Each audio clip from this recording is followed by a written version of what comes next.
Good evening, everybody. Welcome. We have a full house tonight. It's nice to see everybody. It is, what is it? Is it February 9th? It is. Wow.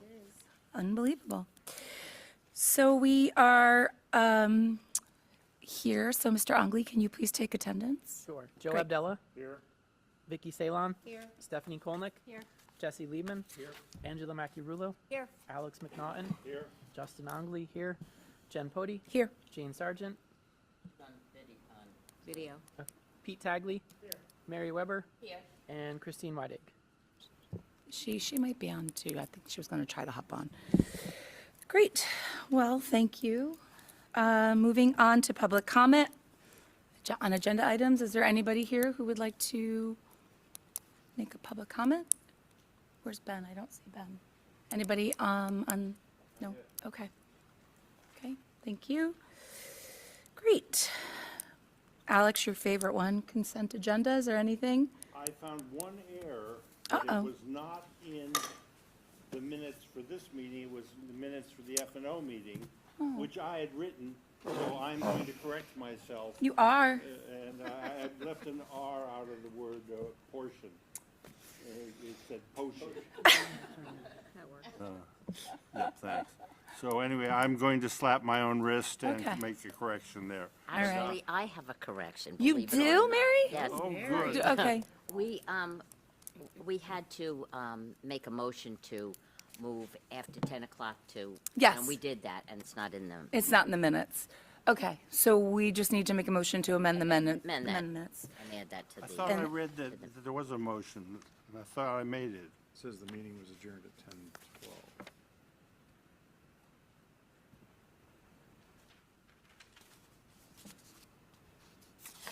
They were, It's in there, there was a motion. Yeah, there's a Yeah, motion. it's in there. Yeah, motion made by Alex McNaughton, seconded by Angela, to extend the Board of Ed meeting past 10 p.m. How did I miss that? Maybe I it was looking after for 10. Very last When you thing read on it. the agenda. you were sleeping. Okay. I was. Well, thank you. So we don't need to make an amendment, but thank you. Amend anything. It was late. It was a really late night. Thank you. Okay. Well, thank you.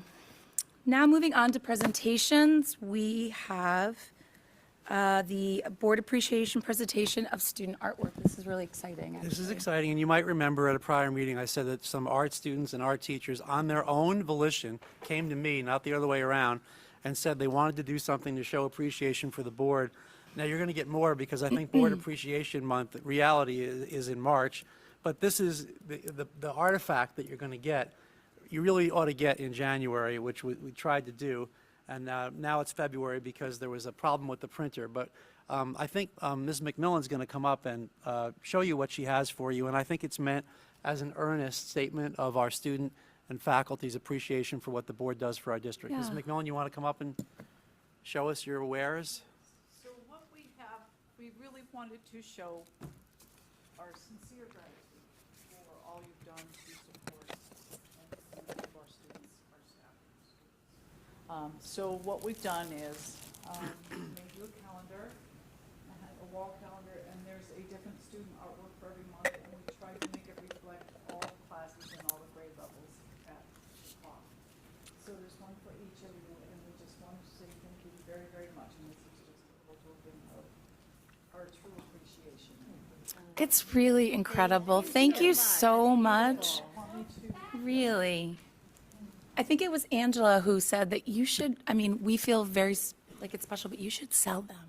They're so beautiful. 'cause we want Not these. But you really, they're so beautiful. They really should be, they're an incredible fundraiser idea.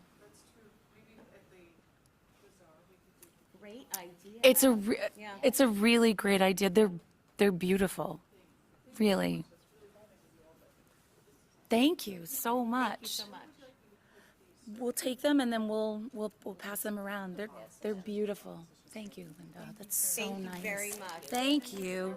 They're so beautiful. They're so incredible. So thank you. They're so beautiful. Wow. Here, so take them and pass them down. So two. Yep, and then you each have one, and then take one and pass them down.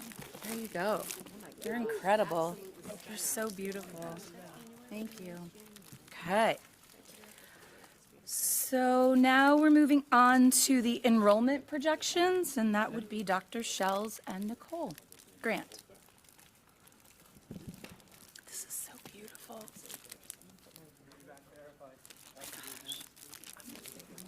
It's really incredible.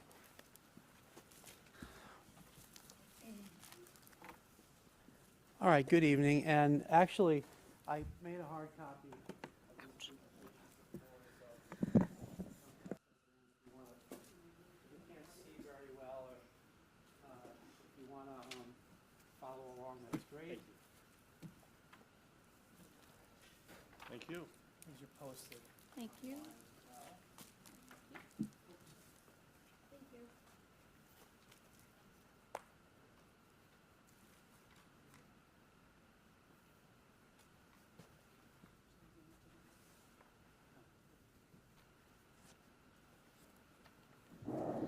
All right, well, good evening, and we're here to talk about the latest enrollment data and projections that we received from the scholar that we used to do that for us, a man named Dr. Peter Prada. And of course, my talk here tonight is not original work. It's all indebted to his report. All I'm trying to do is summarize it and make it accessible to you. There's always a danger in that when a layperson like me tries to make the work of a PhD accessible. But to prepare for tonight, I did call the author. I did talk to him, and he did seem to ratify the way I was going to explain his report.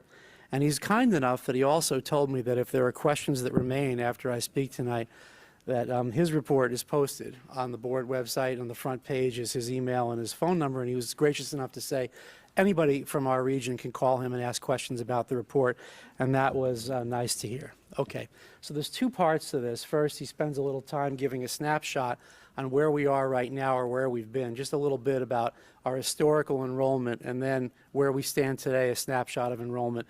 And then the heart of his project is to talk about projections for the next 10 years. So this is just a graphic that shows historic enrollment over time, the lifespan of our district. You can see there have been some inflection points historically, one in the mid-1980s, one in the early 2000s, one around COVID. And if you look at the next slide, you can see some figures to make that line seem more real. So in 1970, when he started his research, the enrollment as of October 1 in that year was around 1,222 students. And then it changed, as the slide indicates, went up a little bit in 74. There was a precipitous drop in 88. Hey, Don, Yes. can you just speak a little louder? Oh, I'm sorry. Thank you. Oh, heavens, I'm sorry. Can you hear me now? Usually I fill the room. I don't know what's happening. I'll try to be more. All right. And in 1988, there was a bit of a drop to 950. 2003, a little bit of an uptick. We see what happened during the COVID years, and then it balanced out to where we are right now, which is around 810 students. Okay. Now, this graphic shows right now the breakdown of where our residents attend school. So there are 775 people available for this exercise, and of those, 75.1%, or 582, are enrolled in the Region 12 public schools. But 180, or around 23.2%, are enrolled in non-public schools, and there's a small amount that go to magnet or technical schools, under 2%. Now this shows the breakdown of folks who do attend here, their status, where these folks come from. So of the 810 students enrolled in Region 12, you can see that 582 are residents. That's the biggest amount of it. 3 are residents attending tech schools. 10 are residents attending magnet schools. 180 folks don't go to public school in our region. They go to private school. And 228 attend here, but they don't reside here, either through the Agri-Science Center or through the tuition-in process. By grade, this shows for each one of our grades, enrollment, the number of folks who are residents and the number who come in either by tuition in or agri-science. And you can see that through the grade school years, the majority of each, Ben, can you just go back for one? Sorry. You can see the majority through the grade school years are made up of residents, and then as you get into the high school years, a greater percentage come from tuition or agri-science, balancing out those classes. Okay. So, but the heart of the project that I think everybody wants to start thinking about tonight is Dr. Prada's projections for the next 10 years. And I just want to say a word about how they're constructed and how we should try to understand them. So a projection is, in this case, is just something that uses a trend from the past, from the recent past, to predict the future. And the trends that are identified by the researcher are valid and have shown, by the assumptions that we can make, to have validity going forward. Now, you have to assume that those trends will persist going forward.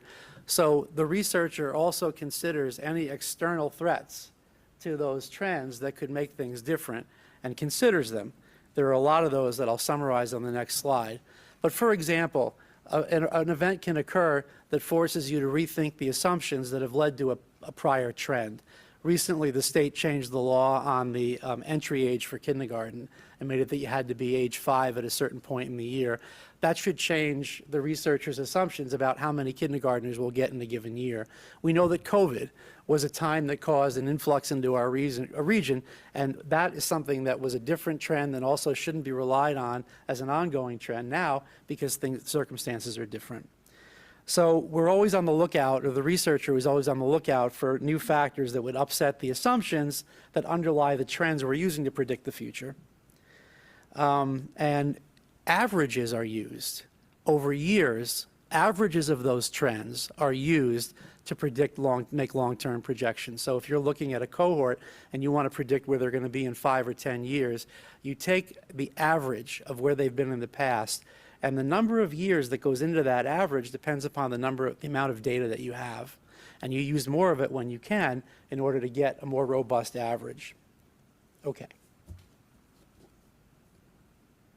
Now, in the report, this is again accessible on our website, Dr. Prada goes through the different kinds of things that affect his calculations. There are a lot of variables here, and I won't read the whole slide at you, but there are points here that constitute demographic factors and other economic factors, birth rate, these kinds of things, certain trends, that if not calculated in, could pose a threat to the validity of the survey. And they're all considered by the researcher in making the projections that we're about to see. Now, without getting too wonky, because I'm not capable of getting too wonky, I'm outside my expertise here, but I want you to know, the heart of this report, the projections are done using something called the cohort survival method, which is not novel with Dr. Prada. This is apparently the standard in the industry for how you do these kinds of projections. And the way it works is that for each grade that you're studying, that constitutes a cohort, you compile grade-to-grade growth rates for that cohort over time in order to predict what trend is coming. So for example, if this year's third grade class has 30 students, I'm just making these numbers up, and then next year they're going to be fourth graders. This cohort moves forward, and next year they have 38 students. That generates a growth rate. In this case, that would be a growth rate of 1.12 or a 12% growth rate that could be used to factor in going forward the trend in this cohort. It might just as well have gone down. The cohort could, maybe few of them, survival's a nasty word to use in a situation like this, but maybe fewer students continued on in that cohort, and then that would be the way that the trend went or the way that it's calculated. So these cohort change rates, or this cohort survival rate, they're then averaged over 3 or 5 years or 10 years, depending upon how much data you have available for that cohort, in order to make predictions about what's going to happen to that cohort going forward. And of course, as I said before, all the potentially confounding variables that we outlined on the prior slide are considered by the researcher in making the projection. So the big question people have is, how reliable is this process? And statistical projections are not perfect science, but we have reason to think that there's a rational basis in this report that gives it utility and makes it a useful tool for our planning. And we just look at what's happened in the past. So if we look at the prior projection period between 2015 and 2024 that this researcher did for us, the projections in that report had an average one-year error rate of 2.2%, which is not nothing and not insignificant. If you have 800 students, you're talking that could be plus or minus 16 or 20 kids. So that's a slight curveball. However, the report is useful for our planning purpose to help us overall make sense of where we're going. So there is a foundation of prior reliability in this method that should give us reasonable confidence in similar reliability going forward. So then we're ready to actually start looking at the enrollment projections that the report contains. And the first one is just a graphic showing for the entire region an enrollment projection looking forward from now to 2035. And you can see there's not a lot of volatility in that line. It's relatively stable. But on the next slide, I tried to collect some numbers.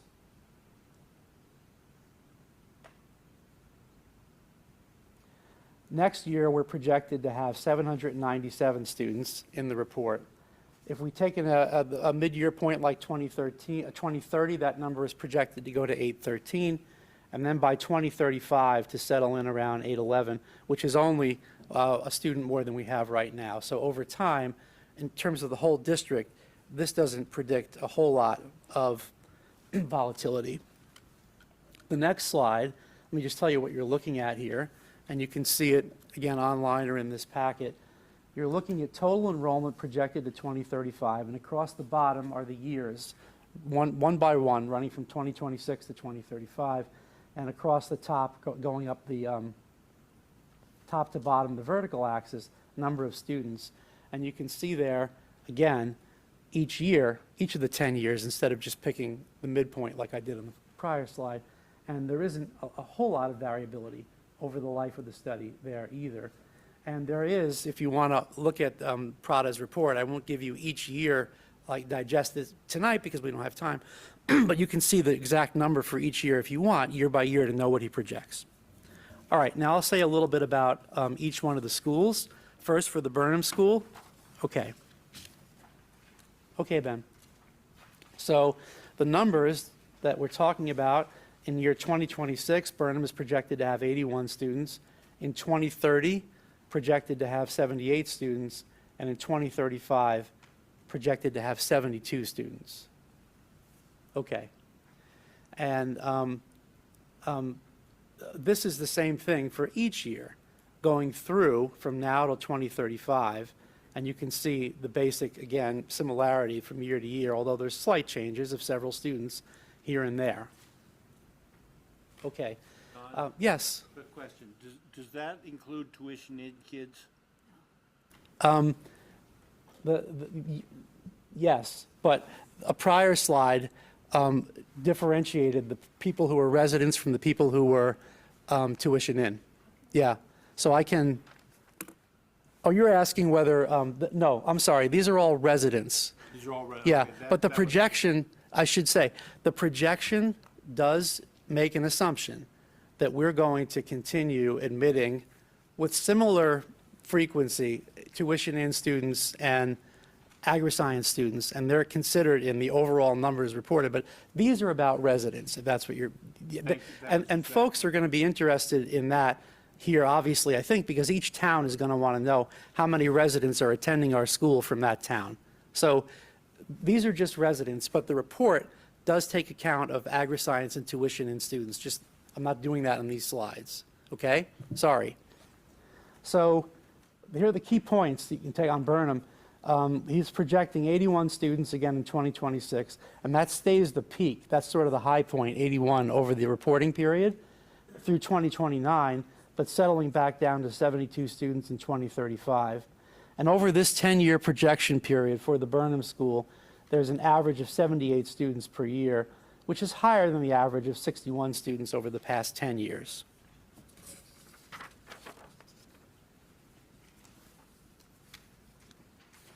For Booth Free School,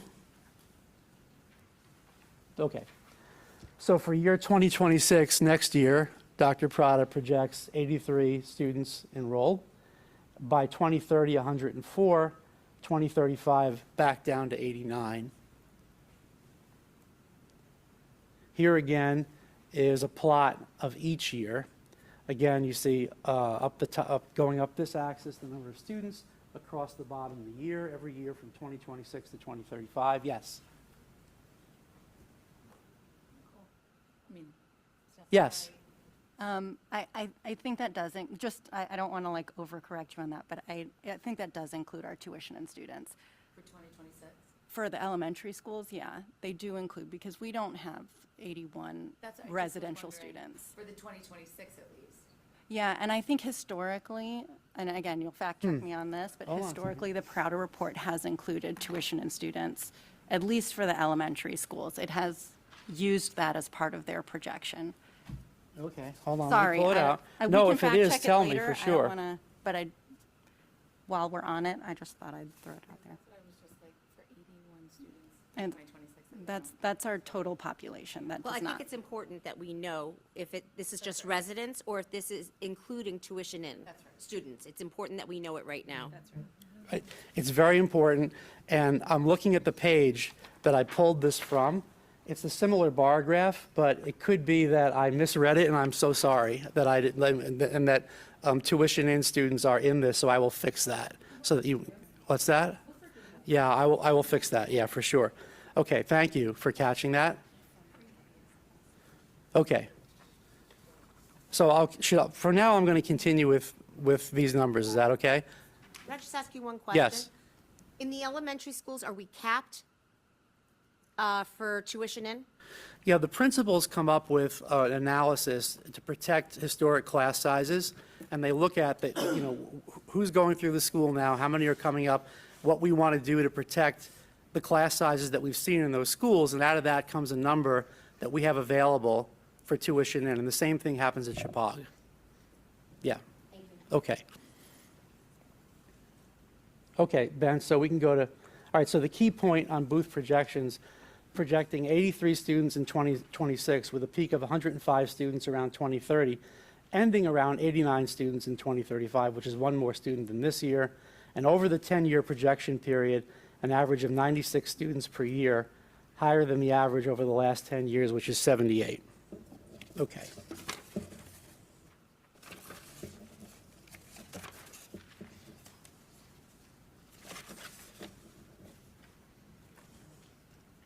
All right.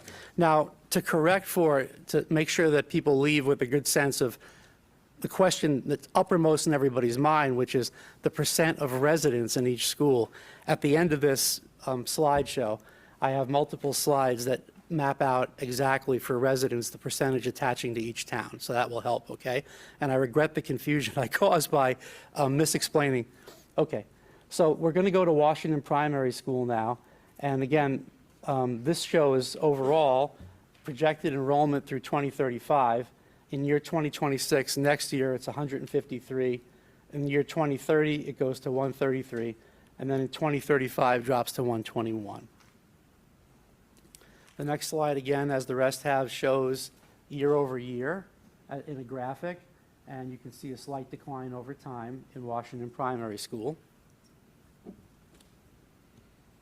The key points here is that there's projected 153 students in 2026, settling down to 121 students in 2035. Over the 10-year projection period, an average of 132 students is expected, average per year. That's lower than the average of 164 over the past 10 years. And Reach moved to WPS in 2013, so that's a factor. This school is pre-K to 5 enrollment.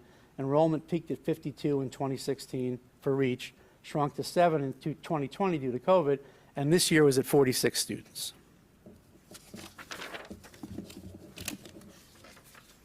Now, this is a pie chart just showing the projected 10-year average enrollment at Burnham, Booth, and Washington Primary School. And the projected 10-year average for each school is 132 for Washington Primary, 78 for Burnham, 96 for Booth, and that works out to 43.1%, the average enrollment. But this is not correct. I'm going to show you numbers about residency shortly. This is just overall. 43.1% to Washington Primary, 31.4 to Booth, 25.5 to Burnham. Okay, and then just Chippewa projections.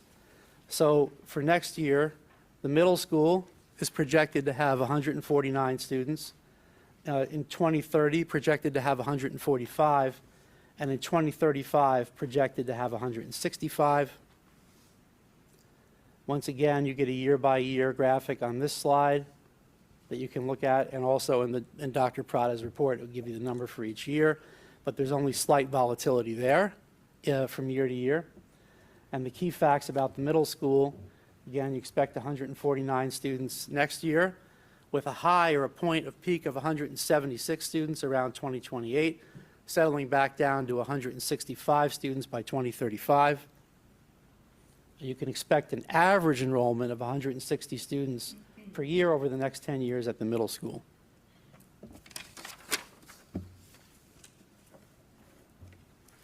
The high school enrollment projected to 2035. Next year is for 331, 2030, 353, 2035, 364. Again, on the next slide, you can see a graphic comparing year to year from now through 2035 with a relatively small amount of volatility from year to year. Key facts, again, summary, 331 students in 2026, including 110 non-resident agri-science students, 353 in 2030, including 104 non-resident ag, and 364 in 235, including 103 non-resident ag. We're expecting an average enrollment of about 350 high school students per year over the 10 years. And these figures also include projections for non-agri-science Sherman residents, 28 this year, projecting a low point of incoming Sherman students of 19 in 2027, ending around 24 Sherman students in 2035.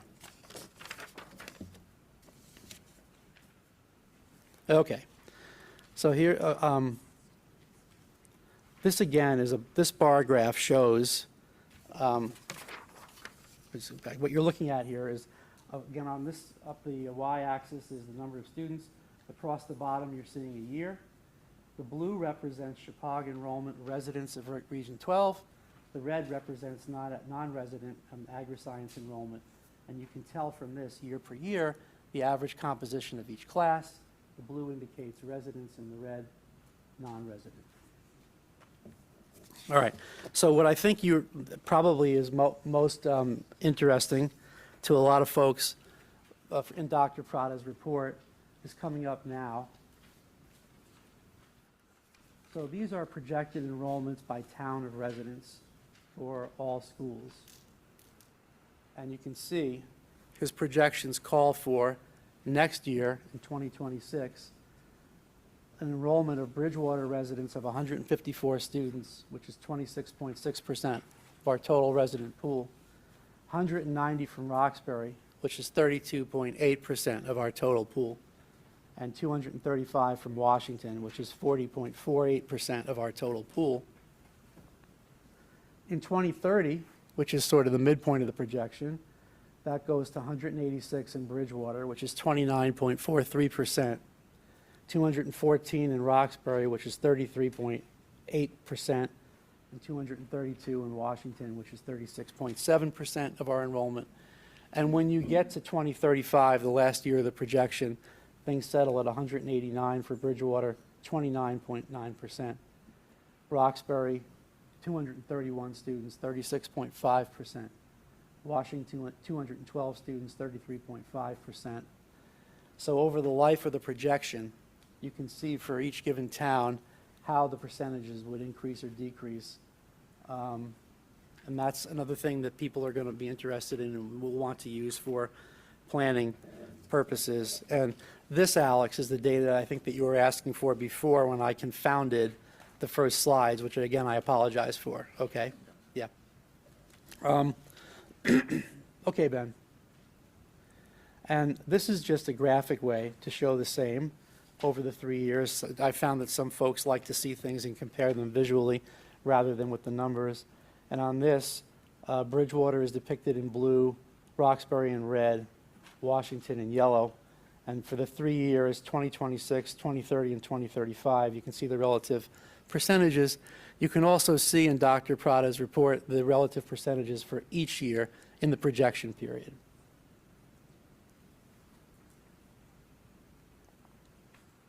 If you like pie charts, it's the same thing. For 2026, 2027, graphically, you can see that Washington is predicted to be at 40%, Bridgewater at 26.6, Roxbury at 32.8. And the next slides have pie depictions for the other 2 years, the mid-year and the last year. Again, just to repeat, Washington in 2030 is at 36.7%, Bridgewater at 29.4, Roxbury, did I say Washington at 36.7, Bridgewater at 29.4, Roxbury at 33.9. Okay. Okay, Ben. And then this is just the average over the entire year of the projection. So you take each year percentage and add them up and divide by 10. The average percentage of enrollment over the next 10 years by town falls Washington at 36.5%, Bridgewater at 29.2, and Roxbury at 34.3. Okay, now, questions, comments? Yes. Question. You say this is going to be on the website? Yes. Is it more depth going to be on the website, or is just this presentation? This is just my summary of the main act. Dr. Prada's report is on the website, and that goes into great statistical detail. Okay. Yeah. That was my question. Thank you.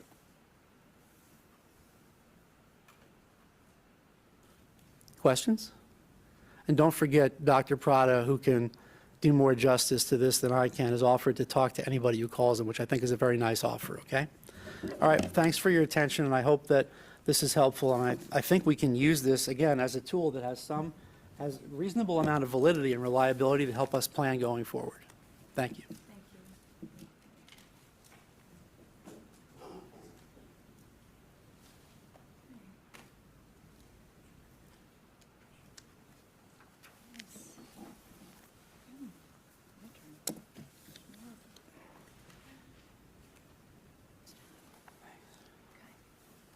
Go get him.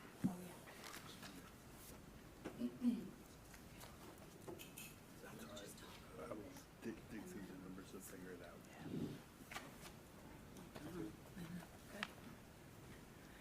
Okay, it's a little strange coming up here, a little bit. Okay. It's been a while. Okay, so, good evening.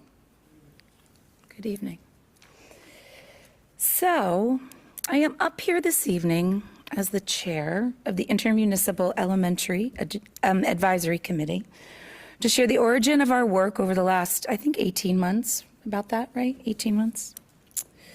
And the collaboration that has taken place and the responsibility we carry as we look toward the future of our elementary schools. Please know that we know that the decisions is really in the board's hands. Because I'm not a board member, as I stand up here right now.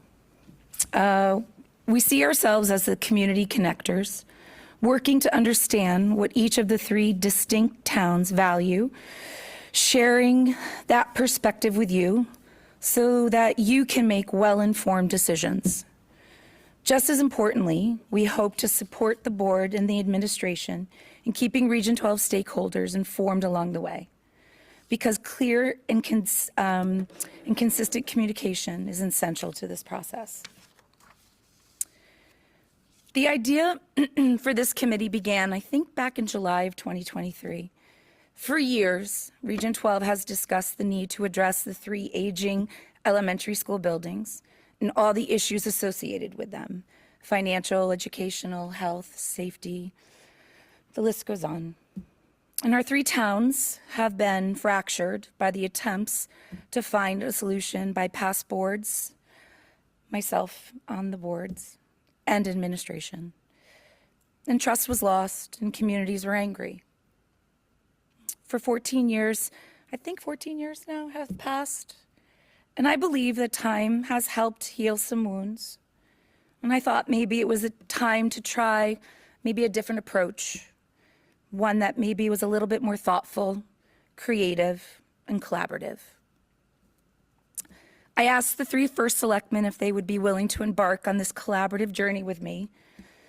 And remarkably, Jim Britton, Patrick Roy, and Curtis Reed all said yes.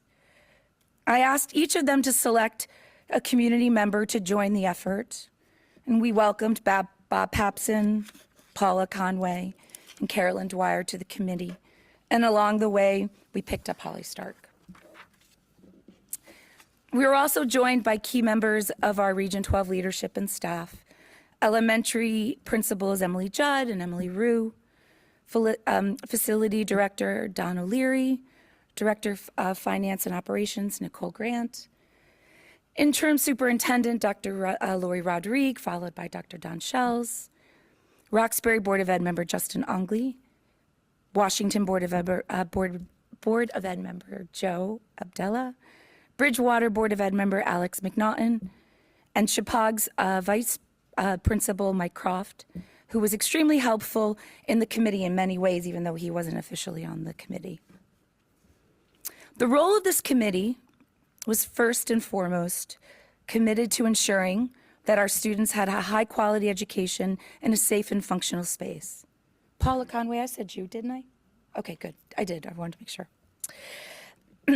At the same time, this committee is trying to be considerate of what is important to each town based on the results of the survey, and bring that data along with our recommendations based on our findings to you, the Board of Education. So, I got this along the way, yep, okay.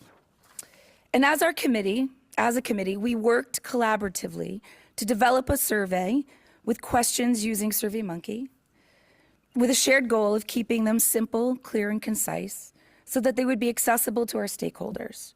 The survey was distributed widely, emailed throughout our Region 12 district to communities and staff. We emailed them to the 3 towns through the townwide email blast. We even visited our town transfer stations, Justin, thank you, and handed out postcards encouraging participation. And then we were fortunate along the way, thank you to Patrick Roy, that we found a Roxbury resident, Tony Benavenia, thank you, for supporting this effort. With his extensive background in survey data analyst, Tony carefully reviewed our findings, and he has prepared an impressive presentation that he shared with the committee, and now he's going to be able to share that with all of you. So I'm going to ask Tony to come on up for a little bit. Thank you.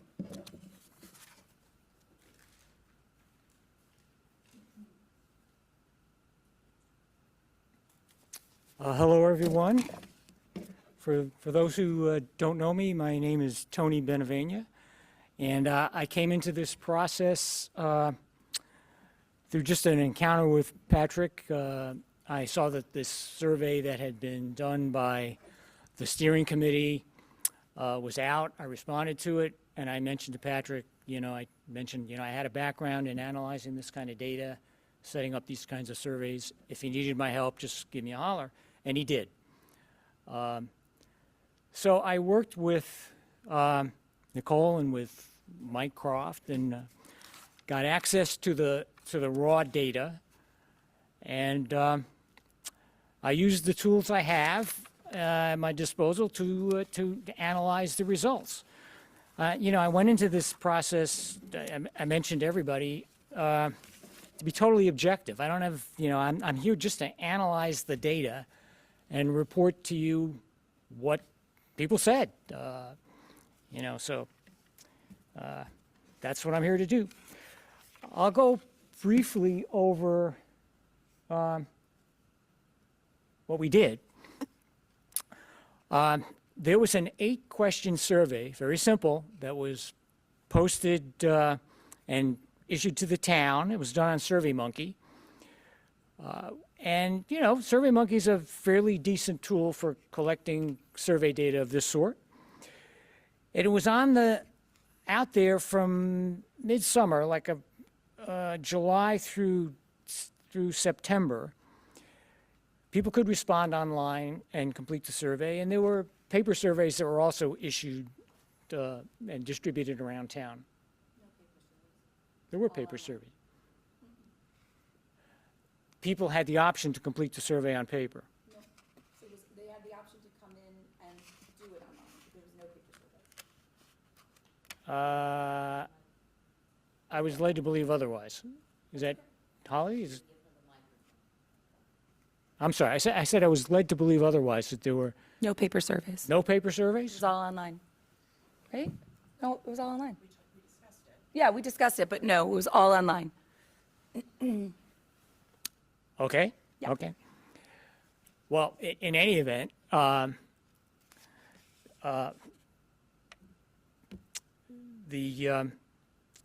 was operating under the assumption that there were some paper surveys because we saw multiple responses from the same IP address.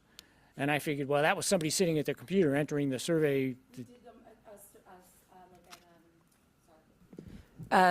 We, at like senior centers, at the 3 senior centers, of the senior center, we encourage seniors, if they wanted to fill out the survey, they could come in Okay. and do it out of the senior centers if Okay. they weren't tech savvy. Okay. Well, there were a handful, you know, and I saw that. Whenever you see multiple online surveys done from the same IP address, you wonder, is there some stuffing of the ballot box? And we didn't really see enough of that to warrant any major concern.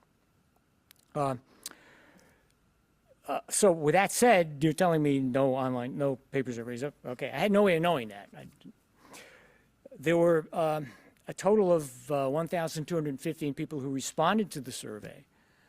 And across the 3 towns, there was approximately equal number of respondents in each town, which in a convenience survey, there's not a lot you can do to kind of adequately sample the towns in proportion to their population.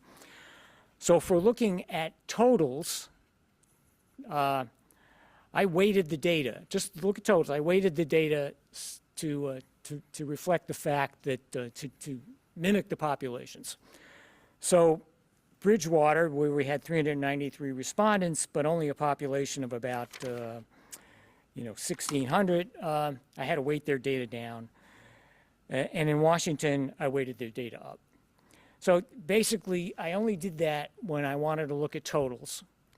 But for the most part, we're going to look at the responses from the 3 individual towns. All right, can we flip over to the next slide? All right.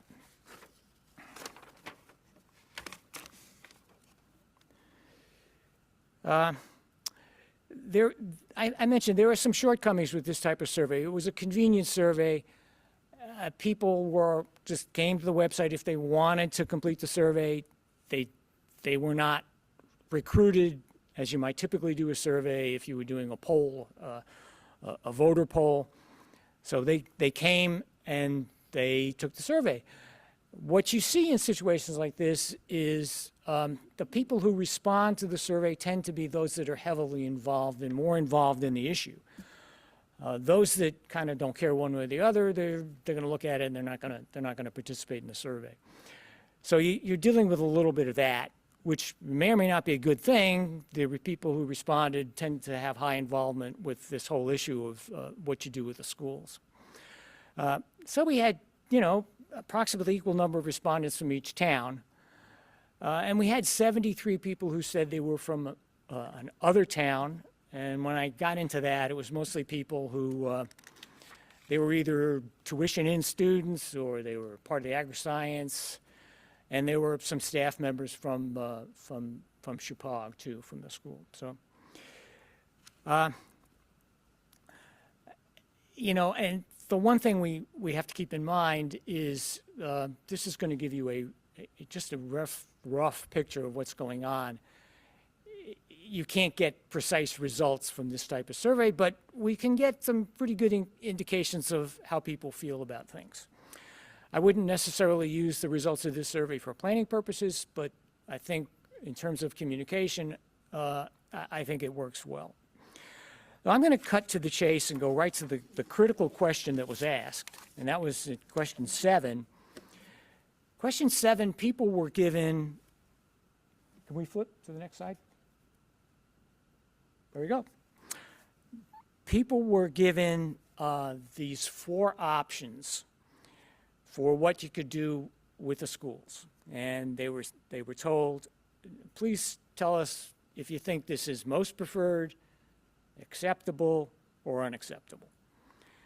And the 4 options kind of go from, I guess, might say the least painful, maybe to the most, where you update and just bring the schools up to code, or you renovate, or you build 3 entirely new schools, 1 for each town, or you build a new consolidated school. And what we saw, let's go through the choices one by one. Next slide, please.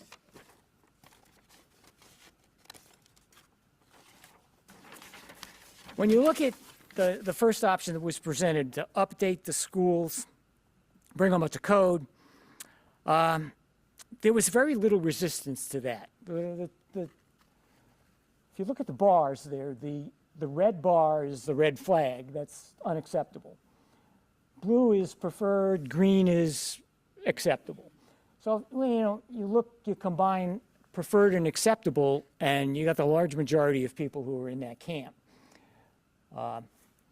So that seems to be an option that people don't have a problem with. Of course, we didn't have costs associated with these options, so that's a little bit of a handicap for answering these kinds of questions. So if we go to the next slide, you can see what people said about renovating. Renovating, you got a similar picture, maybe not quite the level of preferred and acceptable, but you did see a minority of people who found it unacceptable. There were less than 50%. So this is another option that could work, at least from the perspective of the people who responded to the survey. Go to the next option, which is to build an entirely new, to build 3 new schools for each town. And here you see a lot of resistance. Nobody wants to do that. The large majority of people are in that unacceptable camp. And I think people realize that would probably be the most costly option, so let's not do it. Go to the 4th option. Next slide. Build 1 consolidated school. And there you see big differences across the towns. Bridgewater is very much opposed to that. You only had 20% of the people who even thought it was either preferred or acceptable. 80% said it was unacceptable. You get a little bit more of a mixed bag when you go to Roxbury and you go to Washington. And you have almost, nearly 50% saying, they could live with it, but a slight minority. So when I dug into the other questions of the survey and the other responses, it pretty much supports what this bar chart is showing us, that Bridgewater people do not want a consolidated school.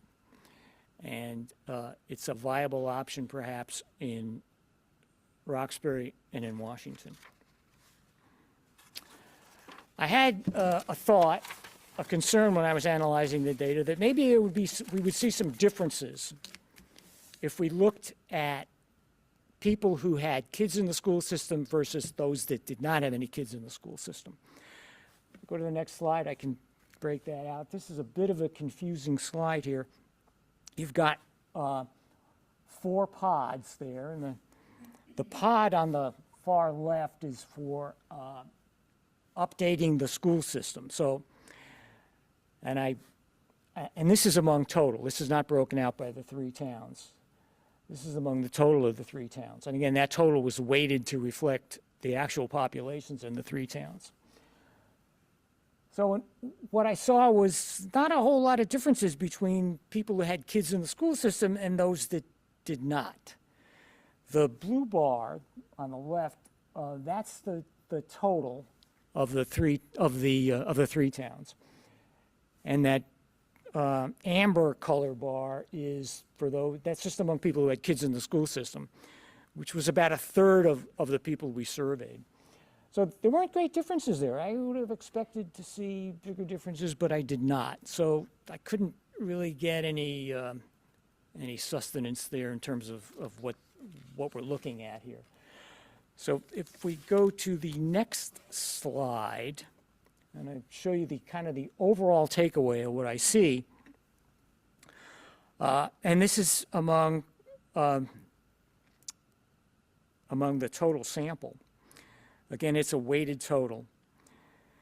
So for updating the schools, you're seeing not a lot of resistance across the 3 towns. That area red is a small piece of the pie chart.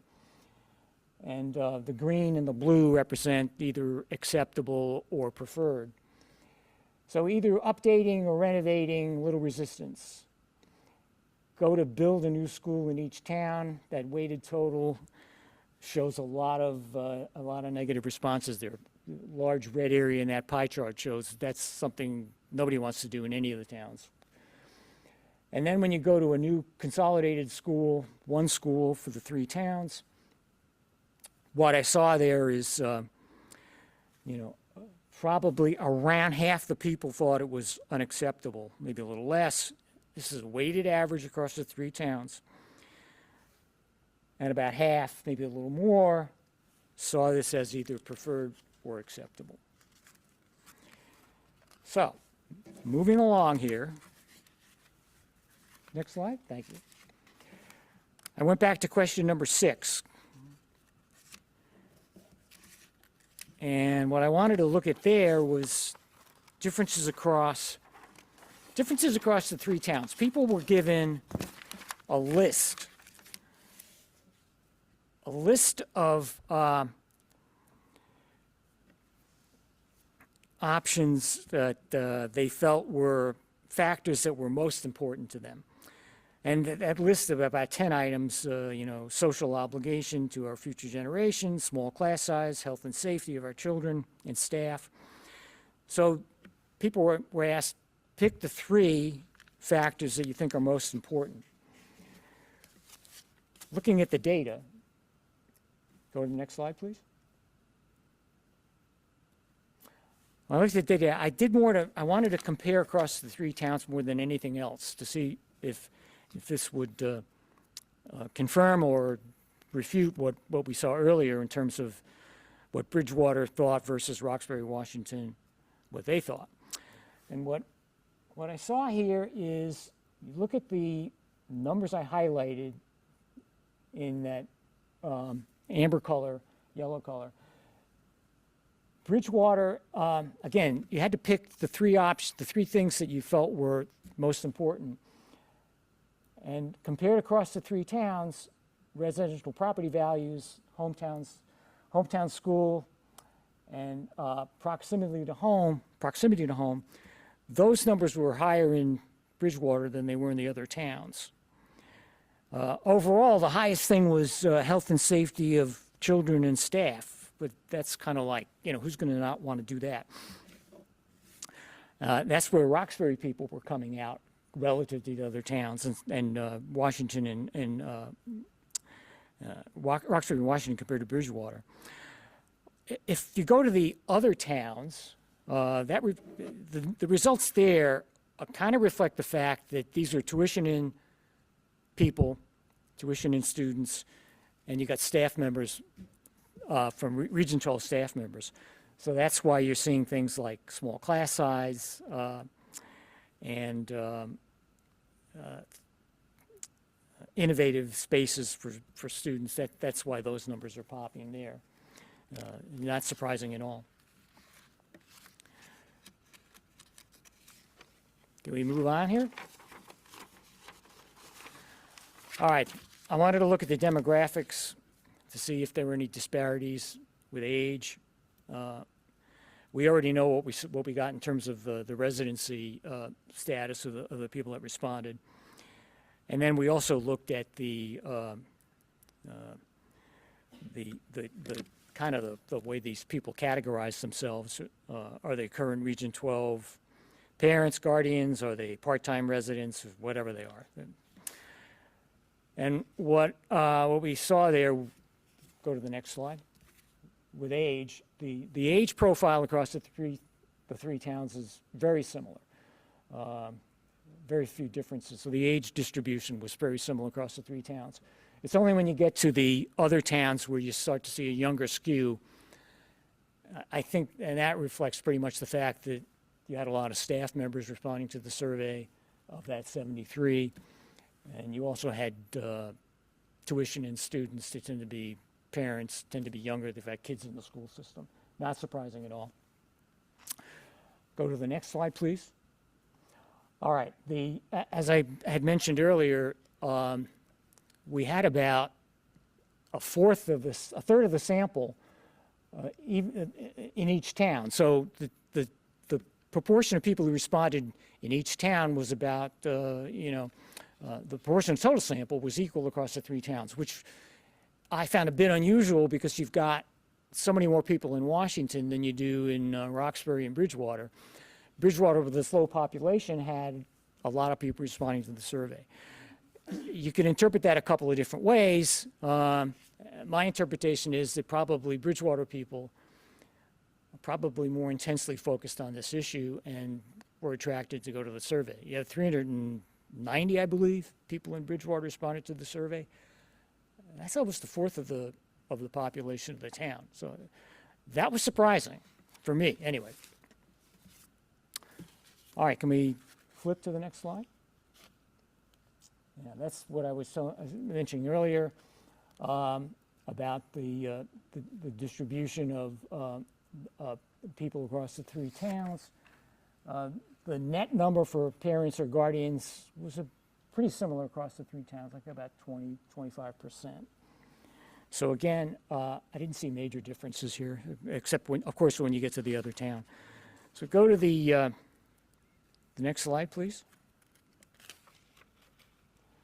All right, there were questions 6 and question 7, and I guess you could say question 8. People were allowed to write in an answer. So in that question about, the options that are most important to you, and also which of these factors are most important, people could write in something on the bottom of the survey. In question 8, that very last question, people were allowed to bare their souls. They could say, now, do you have any other comments or things you want to mention? Let's flip right to that one, because there was not a lot of nourishment in question 6 and 7, but in question 8, keep going, next one, there we go. In question 8, we had a lot of people who wrote in other responses to that question. And I read through everything people put in there. And what I saw in Bridgewater, I saw a lot of people, mostly talking about how they did not like the idea of a consolidated school, that they wanted to keep the schools local. I did this both kind of like manually by reading through every response, and I also ran the data through ChatGPT. ChatGPT gave me kind of a similar pattern to what I saw when I did it manually. So the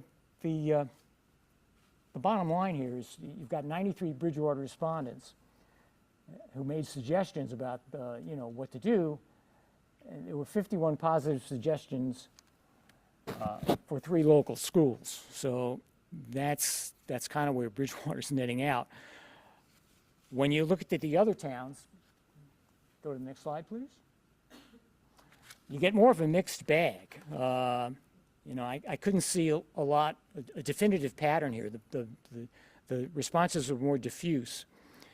And also the number of people who were writing in other responses were lower in Washington and Roxbury. In Roxbury, you had 89 people. There were quite a few more in Bridgewater. So when I ran it through ChatGPT, I got kind of a diffuse response in Roxbury. You know, 30% children needs and experiences were what people were talking about. And of the 89 people, I had 22 positive suggestions for 3 local schools, and then 32 for a consolidated school. So that kind of reflects what we had seen earlier in question 7, the critical question for the survey. So if we go to the next slide, you can see what we saw in Washington. The pattern there, only 65 people in Washington wrote in a response at this question 8. And again, the response pattern, when I looked at it through ChatGPT, was fairly diffuse. I did have 8 positive suggestions for 3 local schools, 29 for 1 consolidated school. And that was based on my read-through. ChatGPT didn't reveal that, but you know, the AI tool has its limitations, so I wouldn't put so much stock in that. I think my read-through will give you a better response, give you a better picture.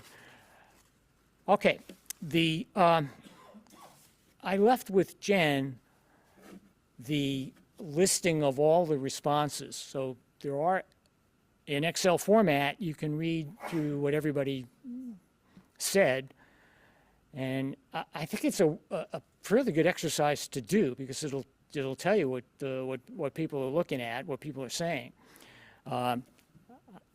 You still have access to that data, so you can issue it to anybody who wants it, and you can also reach out to me because I've got it there too.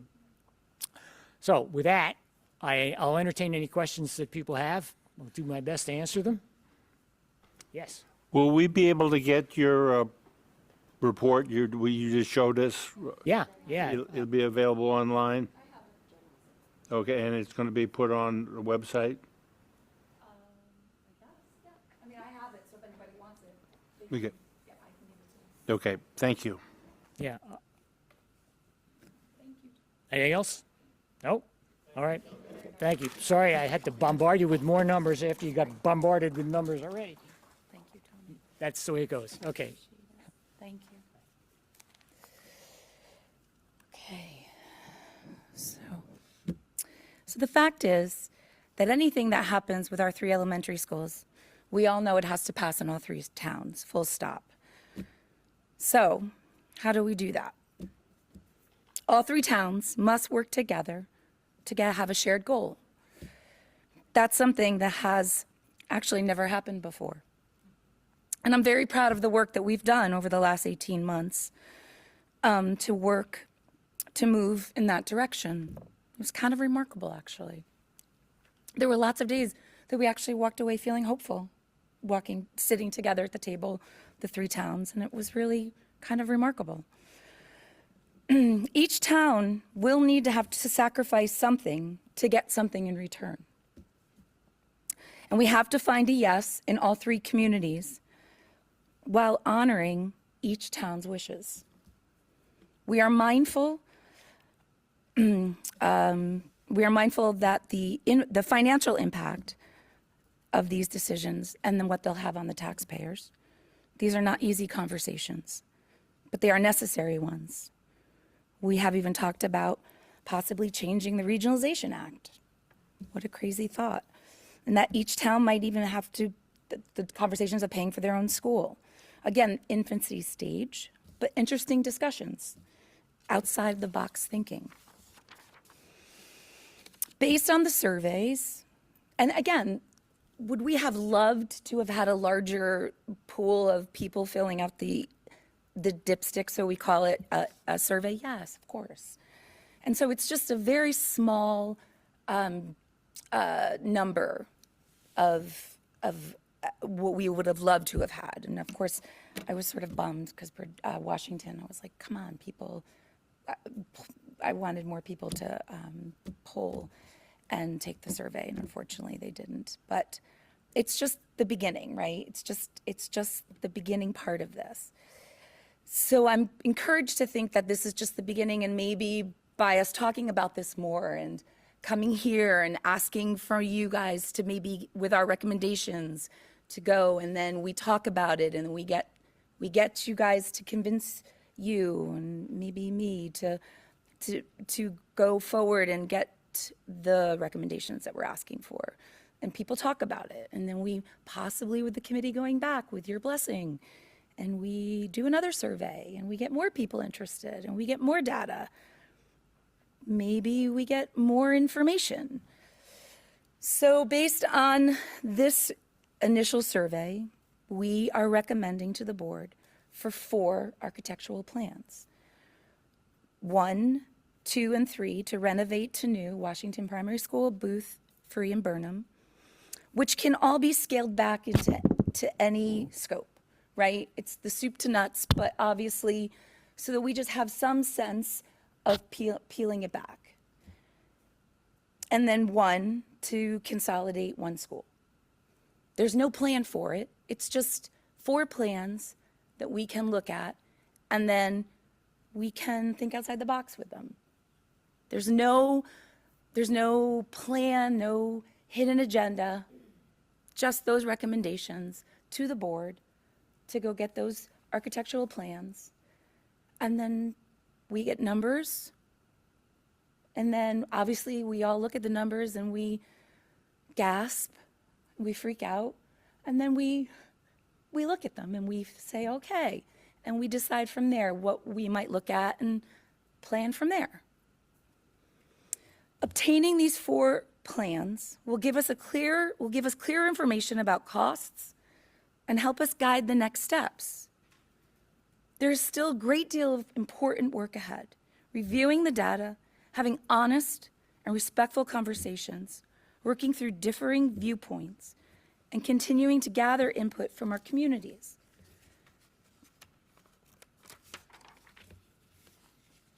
Sorry, I'm losing my... This committee is committed to doing the work, and I hope that you will continue to support us along the way. I believe that this effort is strongest when it is driven collectively by the 3 communities. With thoughtful data and meaningful stakeholder feedback, the Board of Ed and the administration will be well positioned to make well-informed decisions that will move us towards a viable path forward. Our hope is to reach a final plan that most residents can stand behind, because doing nothing is not an option. So, thank you. And if you have any questions, please ask, and I hopefully will be able to answer them. And I'm sorry, I still have lost my voice, so. Actually, Vicki, you can go first. Oh, go ahead. Did you want to ask? Yeah, go. First of all, I'd like to thank the committee for taking so much time and so much effort into considering so much. It's on. I have a green light. Huh? Try this one. How's this one? Oh, great. The other one doesn't work. I'd like to just thank everyone on the committee for taking all of the time. I know it took a lot of time, a lot of consideration, a lot of back and forths, a lot of analyzing. So thank you. There is so much that I'd like to say, so much that I will refrain from saying. I heard a lot of Bridgewater in that presentation of analyzing the data. Yeah. Can you just go over the 4 plans that you just were saying? So basically, we're just asking for a renovate to new of the 3 elementary schools. And what was the 4th one? And the 4th one is a consolidated school. And it doesn't matter in what configuration. It could be 2 schools, it could be, it's just so that, I think the idea behind it is that, I always feel this way. I think you just have to present a number so that you can compare what one school looks like for two schools, maybe if two towns want to consolidate into one. You just want to be able to compare what that number looks like or whatever it may be. I think that information is important. The committee feels that way. So everyone on the committee felt the same way? 100%. Felt that that was a, All the recommendations that we are presenting is by the entire committee. All three towns. But there's not a hidden agenda like we're trying, it's just information. That's it, it's information. and do we know what the cost is going to be to get these plans? That's why we're asking the board to, so I would believe that you would have to get an RPF to find out how much that would be. We would have to put out an RFP, yes. Yeah. Which is another important factor. I think in the past, I think the board has kind of just gotten plans and done nothing with them and have been irresponsible about that. Correct. And I don't think that that was really, I think that was irresponsible. And I Correct. think that having a committee get together to decide what was important and at least having some measure of what the communities wanted at least allows there to be some ownership among the three communities before deciding how to spend the money. I think Correct, and I think that's where I was going, because in the past, we've had plans and never even looked at them. correct. So And I don't think that doesn't feel good. And then people find that out. And then I don't think the board looks good doing that. So I wanted to make sure that every member of the committee was on board with this.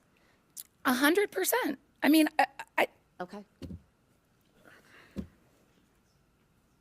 yeah, all of the committee supported the recommendations. No, that's not true. I didn't support it. I do not support spending money to find out what a single consolidated school would cost. It's not going to happen. Why spend the money to find out how much it would cost? Is that So new that's where I'm information? going with this. That's new information to me, Alex. So that's exactly where I'm going with Is this. that new information? That's new information to Carolyn, to Holly, to Paula. That's new information to all of us, Alex. I New don't information to all of us. I don't remember ever saying we want to get 4 plans. Alex, I may have missed respectfully, that is meeting. is that new information to you, Justin? Joe, is that new information to you? So that is new information to all of us, Alex, that we did not know. I missed that meeting And then. honestly, if we look back at the minutes that you wrote, respectfully, I don't see that it's always been unanimous. So, and we voted unanimously. So respectfully, I don't ever remember that. Okay, well, our memories are slightly different then. I think so. So, except for Alex, the rest of us all unanimously agreed. So, unfortunately. But I still think the odds are in our favor. So, other than Alex, I think we had 16 in favor, which means 3 first selectmen. And I still think that that's a pretty good number. So, I feel very confident, and I still feel really good about it. So I'm very comfortable with it. And you guys get to make the, No, we'll see where it goes. yeah, and you guys see get to where make it the goes. Yeah, decision. absolutely. So I'm fine with that. And inevitably, that's the decision that you guys make. So it's okay. Any other questions? Mary? Yeah, I like the idea that you're going to do each primary school individually. Yeah. And do the consolidated school. Yeah. So that if we want to, we can do a conglomeration of both things. It's Especially information. if we have money. Yeah. We have price tags on each and everything. Yep.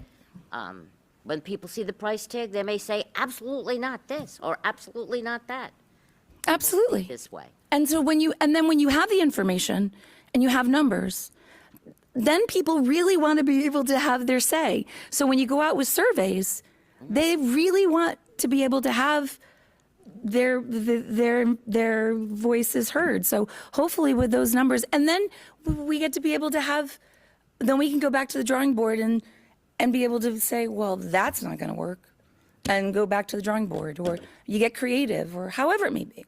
So, I like that. yeah. Thank you. Angela and then Jesse. Yeah. So the build it up to code or renovate, that's obviously, I think you can get a price for that. That's right. Because you know where those schools are. But the consolidated school, and I'm not saying that I'm against doing that, Yeah. but you have to buy property. Yep. So that's another cost. That's not going to be factored in Yep. to this plan. Well, it will. Depends. So we have to go back to the drawing board. So we would have to decide land, and then there's some other options when we go back to the committee that may be considered too, that we haven't discussed. Yeah, so, like I said, And the committee's prepping that still, land or- it's so- still, Right, I get that, but, so are we now on a search for property? that would have to be part of the conversation. Yes. I mean, if you would have to consider that as part of the conversation. Vicky, what? I guess I'm just a little confused because you're going to do a plan Yep. for a building. Yeah, And as you're doing that plan for a building, Mm-hmm. prior to that, you're going to, or we are going to be looking for property Mm-hmm. and then factor that cost in. And then we're going to have to vote, and Bridgewater, I saw the so red. there's is- no voting yet, like, these are No, just. no, I know that, but I'm saying that, Bridgewater is absolutely against consolidation at this point. Mm-hmm. Maybe Bridgewater is not against consolidation if the school's sitting in Bridgewater. I don't know. Yeah, But I guess I didn't factor in that, now you've got to find this property first. yeah. So, Angela, there's lots of conversations.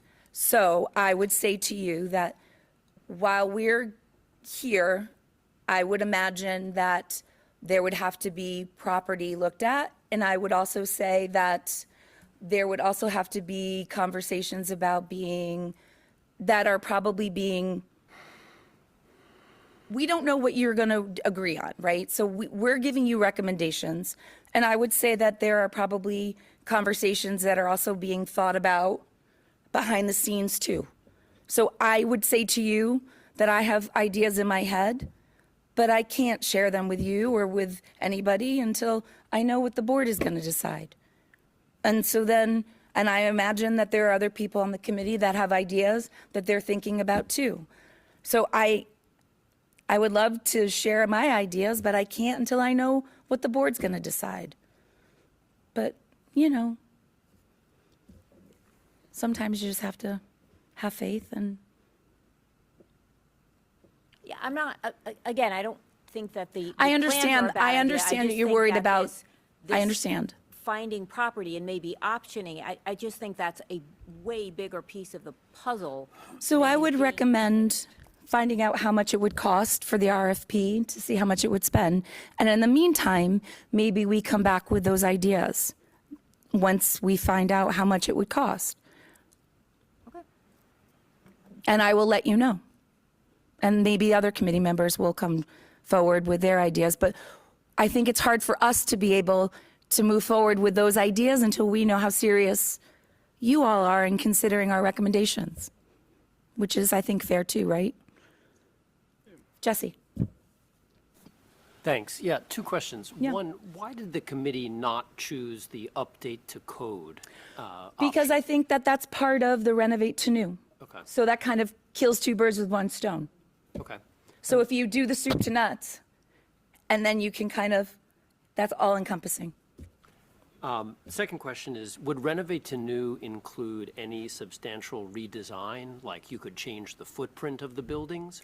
Or is the footprint fixed and any renovate to new is within the fixed footprint So- of the existing structures? I'm going to say this, and then I'm going to hope that if I'm wrong, Nicole chimes in. But my understanding is that a renovate to new is that the footprint stays the same,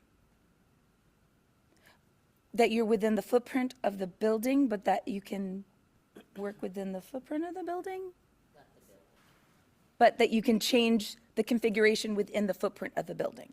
Right, we'll work with some planners and the architects, but the vision is, we wouldn't change the footprint, but we would change the interior Yeah. structure walls. So even though we're working within the same footprint, we'll be changing the inside of we'll be making suggestions to change the inside of the buildings to maximize the educational space.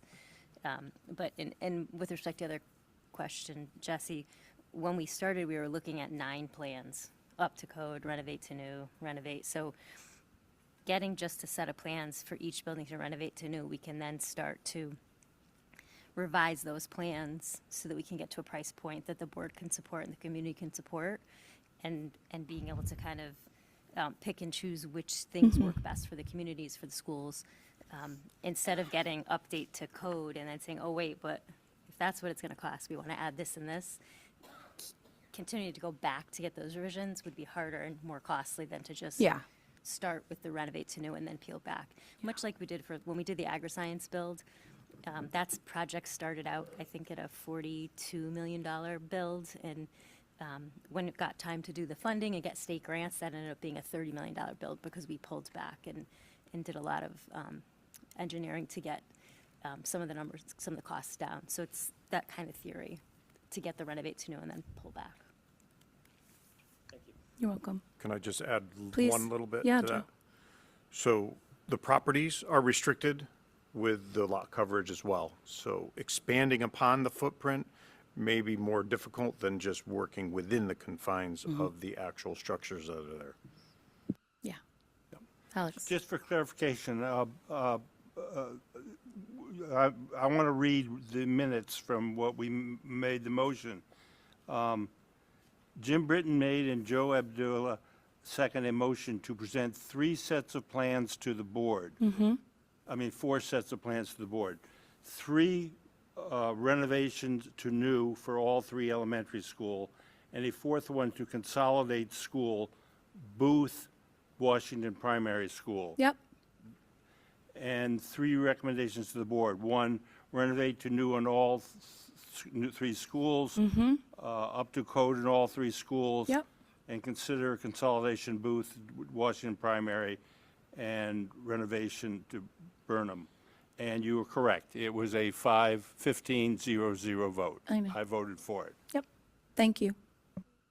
But then we also met again on Zoom, and then we changed it to, instead of saying Booth and primary, we just changed it to 1 school, and it's fine. Did anybody, Pete? Microphone. Mike, turn your microphone on. Thank you. Do we know whether the land that this current building sits on and all of the land about it are a feasible piece of property per No. building? Have we done that? Has this No, study it's been not done? feasible. Okay. Do you have a study for that? Is that what you're saying? We don't, from what Don O'Leary has shared with us, Okay. we don't have enough land to build.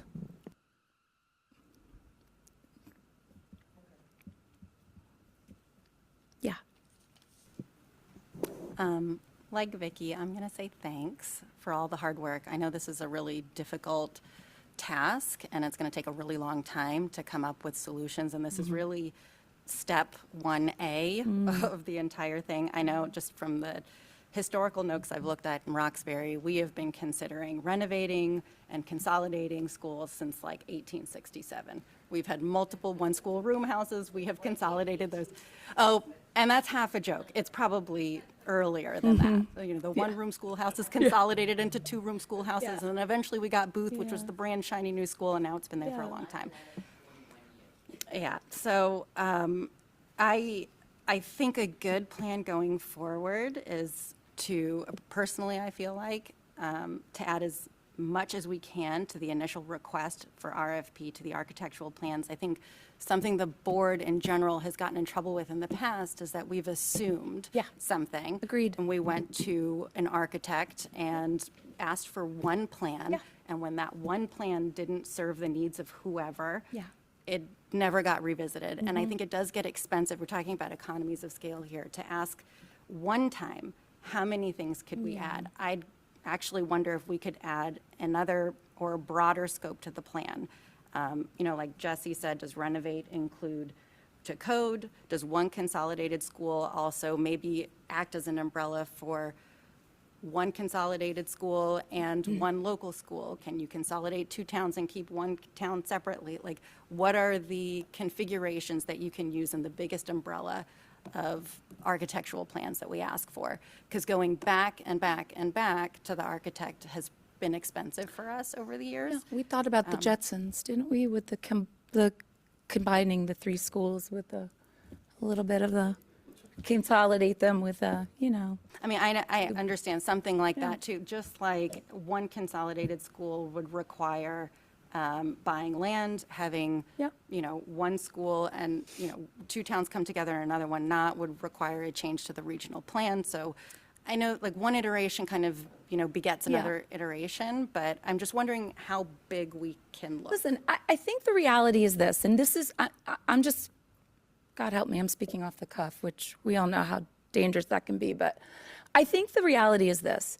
I've said this a million times, so if I'm repeating myself, forgive me, but I've personally, Jen Pody, not board member, have come a long way in the last 14 years, right? So the Jen Pody, who was in like diehard consolidation, has come a long way in 14 years. I really genuinely, I just want to see the communities move forward in whatever way that is. If Bridgewater wants to keep their school, let them. If that's what they want, so be it. It doesn't matter. I just know that the status quo is not okay any longer because the schools are aging, they're not healthy, and we need to figure out how to make it different. And I think that whatever Roxbury wants and whatever Washington wants, I don't know. I don't know what Washington wants. So the survey for me is a template to figure out what the three community wants and try to make it work in a way that everybody says yes. That's it. So I'd rather have a plan with a consolidated school and then figure out if one of the or two of the towns may want to join, or maybe they don't. I don't know.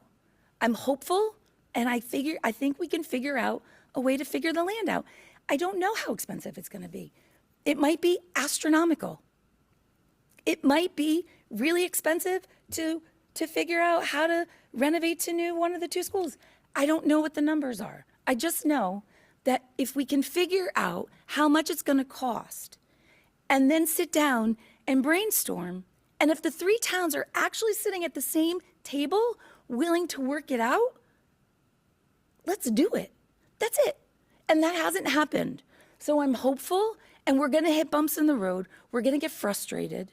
We're going to want to just walk away, but we're not. We're going to figure out how to get back to the table, and we're going to roll up our sleeves, and we're going to figure it out with no hidden agendas. No, we're going to be transparent. We're going to call each other out when we need to, and then we're going to come back to the table, and we're going to figure it out. That's how I feel. That's it. So I just think that that's the agenda. And so if we need to invest a little bit to do the plans and then see how it works, I'm in. That's it. That's the bottom line. And so I think that's the agenda. I think that that's genuinely the recommendations that the three towns are presenting to the board. And with your blessings, if you're willing to vote for that and move that on, fantastic.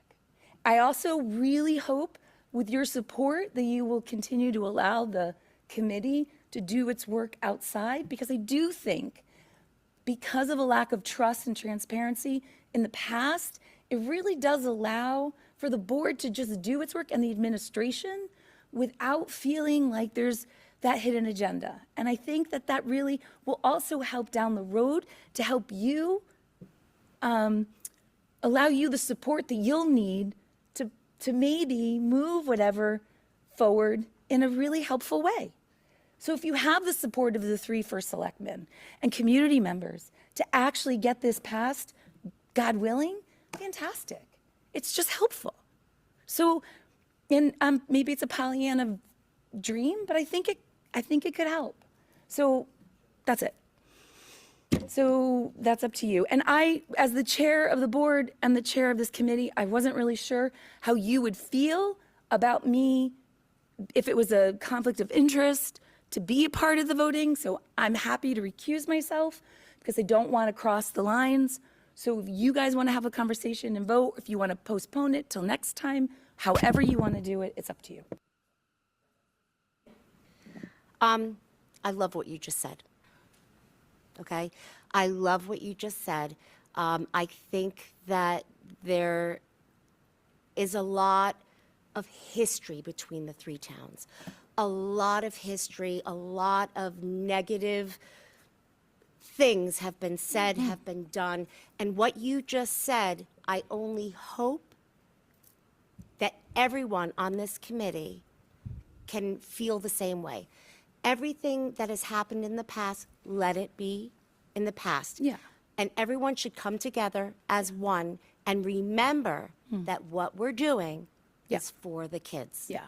And I want everyone to understand that we are all here for the kids. We want them to be safe. Yeah. We want them to have the best education that they can possibly have. And we want to do it, you know, with Yeah. as little impact, Yeah. you know, to our pockets as we can. And by the way, But- it is going to cost money. Right. And I just want everyone to be as honest as possible Yes. and as transparent as possible. Yes. So thank you for saying that. Yeah. So that's it. Thank you.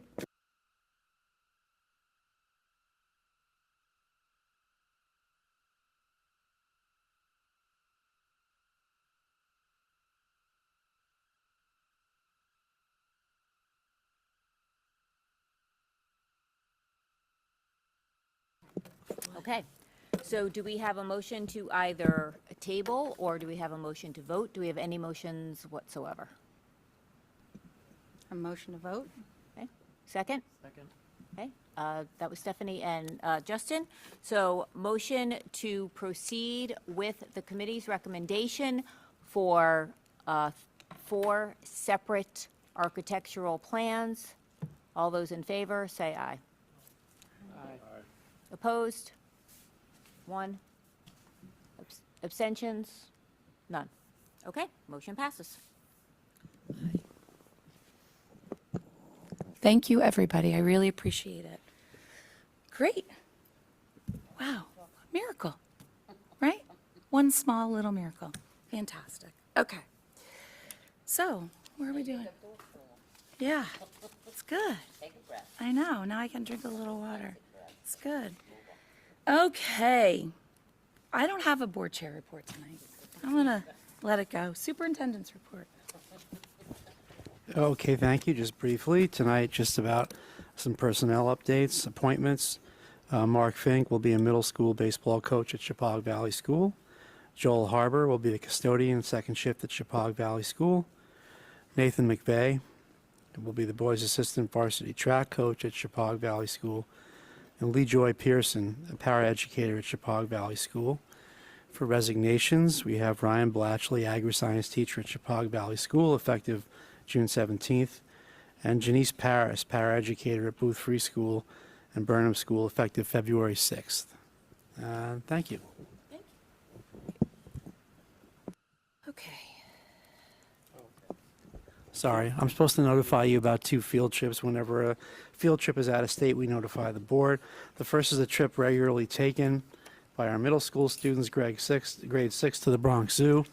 And that's part of their curriculum where they observe animals in their ecosystems and then write about it. It's part of a science unit on ecology, but it is interdisciplinary, how they discuss different components of specific ecosystems. And that is at the Bronx Zoo on June 3rd. When we just want to notify the board about that. And the second out-of-state trip will take place March 24th. This is an agri-science trip to SUNY Coble School, where they're going to do a state-level mechanics CDE competition, and this is part of the power structure curriculum with hands-on experience. We believe both of these are good educational experiences for the students. We've done them before. We'd like to continue doing them. Great. Thanks, Tom. Treasurer's report, Alex. Yeah, I don't have a new report. We haven't had a chance to talk with Nicole since our last meeting. If you want, I can go over the things that we went over in the last meeting, but they're in the minutes and it would just be redundant. No, it's not necessary. Moving on to committee reports, Agri-Science, Mary? We had a meeting tonight, and Tyler went over some interesting information. We have some new recognitions.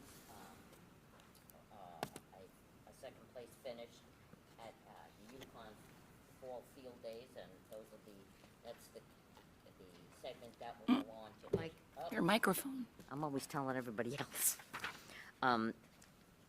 So that the second place team will go on to nationals. Let's see, what else does he have? Our community partnerships their outreach by the Agri-Science team is great. They've been working on the Judea Garden. They've been working with Patrick Horan at Wallingfield Farm. They'll be working, building birdhouses for the Bridgefield Land Trust, and the food bank donations that go out to the Washington Warren Food Bank, New Milford, and Woodbury. And they're going to expand that to other towns with Vicky's help. Plans for the spring, they have, they're going to have the plant sale. That's the day before Mother's Day. That's a tradition. That's May 9th. And I just wanted to put in a little side thing that the farm to table dinner this year that the friends, parents, friends, and FFA alumni support group does. The farm to table will take place at Wallingfield Farm, and I'm really happy that Mike Rotman, who is a graduate of Chippewa, 1998, he'll be the chef this year. So that's something you might all want to consider doing, coming to that, because it's exciting and I love it. Let me see, anything else? They're going to have some expanded extracurricular things for the kids. And they have, I guess, 88 kids have applied, and there'll be acceptances of 50 to 55. And then we'll see what we get out of those. Great. And that's about it. Great, thanks. Oh, yes, the acceptance letters go out today or this week. Thanks, Mary. Thanks. Okay, thank you. I usually don't have much to say. Curriculum, Justin? So we just had a meeting tonight, and a couple of items we discussed. Carrie Snowden kind of walked us through some of the new course proposals, and I'll just kind of read them off first. We have Yukon ECE Spanish, intermediate, and then there's another one of Spanish conversation and cultural topics, a new math class, Introduction to Accounting, Yukon ECE Business, and for those of you who don't know, ECE stands for Early College Experience, and basically you take a class that's sort of sponsored by a college, here in this case Yukon, and you receive 3 college credits for passing this course. In the music department, there are 2 classes replacing other classes. So we have Music 101, Fundamentals in Ear Training, and then Popular Music and Diversity in American Society. Then we have in the humanities, Contemporary Issues in Sport, and then a couple of ag fabrication with wood and metal courses. We did make a motion to bring to the board for a reading the textbook for the sports class, which is Social Issues in Sport, and I believe this will be in central office. Yeah, central office. Then for the accounting, we have this one. So again, this will also be available for anyone to peruse. And then the final thing we talked about tonight was the district-wide tech self-study. Not too much depth here. We just kind of went over an overview about what's going on. The goal for the committee for the end of this school year is to come up with a vision of ed tech guidelines and creating a survey as for what's best for students and technology. And I think that's it. Thanks, Justin. Ed Advance, Joe? Our most recent meeting was last Thursday, February 5th, and during this meeting, we received an update on the Workspace Connecticut property sale. Jonathan was able to negotiate an all-cash deal, which is going to include a generous donation of $250,000, given over a 2-year period. The final sale of the property was $2.5 million, which is split between Ed Advance and CES, which they were partners on owning and purchasing the property. The sale does require a resolution to the original purchase agreement, so we authorized the executive director to proceed with the sale of the property. Also, the governor was at the Ed Advance Litchfield office today. He was doing a press event to announce the allocation of the $830,000 to continue the support of the school-based mental health program. This funds it through the rest of the year. I did not attend this event.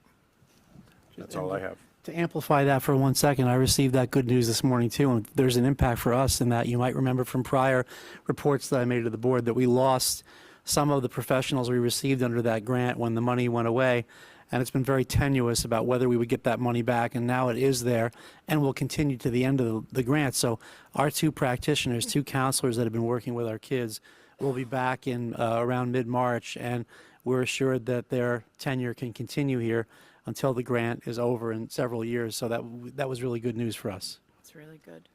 It's great. Thank you. A question, was this money part of the 5-year plan that they cut down to 2.5 years? And so but they're only bringing it back to 3 years now, or they bring it all the way back to the 5 years? I'm still not sure. This is brand new. I know, as Joe said, Governor Lamont was at Advance today. I've heard conflicting information as to whether it's just through June 30th or if it's through the original grant period, which would be an additional 2 years beyond June 30th. Yeah. And I don't have confirmation of that yet. Yeah, that'd be great if the state were able to pick that up. And I'll try to confirm it, but I did get advice from actually Joe from Judy Palmer today at Advance that she believes that the money will continue through. So I'll confirm that, but I'm hopeful right now that that's the case. Great. I did hear that same thing today. I just haven't been able to independently confirm it. Thank you. As Ronald Reagan said, trust but verify. Finance and operations, Alex? Got 2 things. The gate has gone up with the bollards at the Burnham, back at the Burnham Playground, and it has survived the snow. Secondly, the second boiler at Washington Primary has been installed, and the software has been connected to the boilers, so that job is complete. 2 new boilers at Washington Primary. And that's my report. Thank you. Labor negotiations? Nothing new to report. Thank you. Policy? Nothing new. Our next meeting is February 23rd. And I have nothing new to report for long-range planning.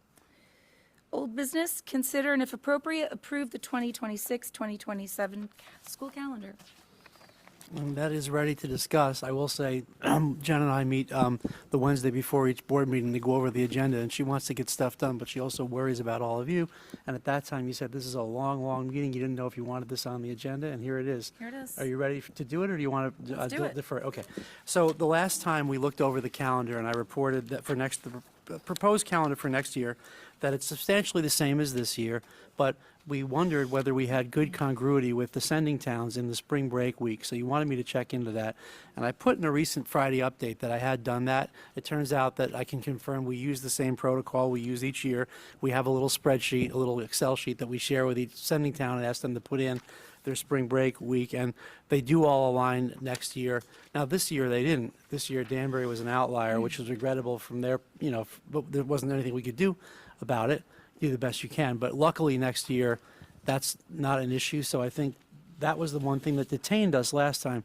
I think the board might now feel ready to consider the calendar for next year. Great. So can I have a motion? to approve the 2026-2027 school calendar? I so move. Second. All in favor? Anyone opposed? Abstentions? It has been approved. Great. The board meeting count schedule? The board meeting schedule is attached also, and it's again substantially the same as last time. We looked at it to make sure that we're respectful of things like religious holidays that incur and other, to make sure that we don't jam things up in a way that's inappropriate. And we think we've got the right spacing, that it aligns with what we've done before and is mindful of everybody's religious practices. So I think this is also ready for board consideration. Great. Anybody have any questions? No? Can I have a motion to approve the 2026-2027 board schedule and committee schedule? I so move. Second? All in favor? Aye. Anyone opposed? Abstentions? We have the calendar. Great, thank you. May I have a motion to adjourn? Second. Great. Thank you.